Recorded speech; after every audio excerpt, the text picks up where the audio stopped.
नमो नमः। अहं संयुक्तवती अस्मि। अहं केन्द्रीयसंस्कृतविश्वविद्यालयस्य श्री सदाशिवपरिसरे शिक्षाशास्त्रे द्वितीयवर्षे पठामि।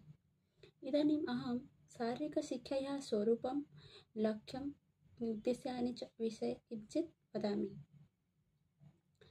प्रथमं वयं जानीमः शारीरिकशिक्षायाः स्वरूपं। का नाम शारीरिकशिक्षा? शरीरस्य शिक्षा एव शारीरिकशिक्षा। शारीरिकसंस्कृतिः, शारीरिकशिक्षा च एव शारीरिकक्रिया। शारीरिकक्रिया एव शारीरिकशिक्षा।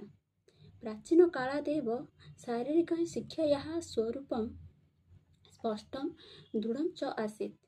आधुनिकयुगे अपि शारीरिकशिक्षायाः नितराम् आवश्यकता दरीदृश्यते एव। यत् केचन शारीरिकशिक्षामेव महत्त्वपूर्णं मन्यते।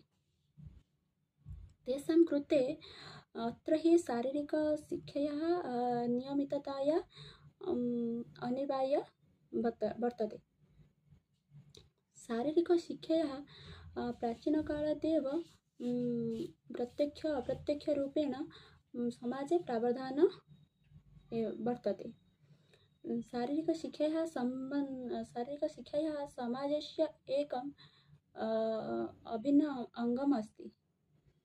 प्राचीनकालादेव शारीरिकशिक्षायाः सम्बन्धः क्रीडा, कला, युद्धकलाभिः च आसीत्। शारीरिकशिक्षायाः अर्थः। शारीरिकशिक्षायाः व्यापकः अर्थः भवति शारीरिक-मानसिकविकासेन श्रेष्ठनागरिकनिर्माणं। संकुचितार्थः भवति मानवस्य शारीरिक अङ्गानां विकासः। शारीरिकशिक्षायाः परिभाषा। श्री गोबल् महोदय मतानुसारेण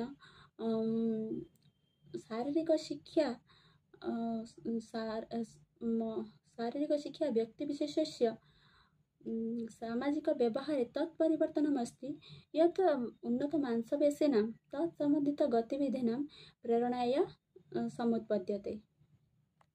ए.आर्. वैमनः महोदय मतानुसारेण शारीरिकशिक्षायाः सा अवस्था वर्तते यथा शारीरिककार्यक्रमैः व्यक्तेः पुनर्विकासः, प्रशिक्षणं च क्रियते।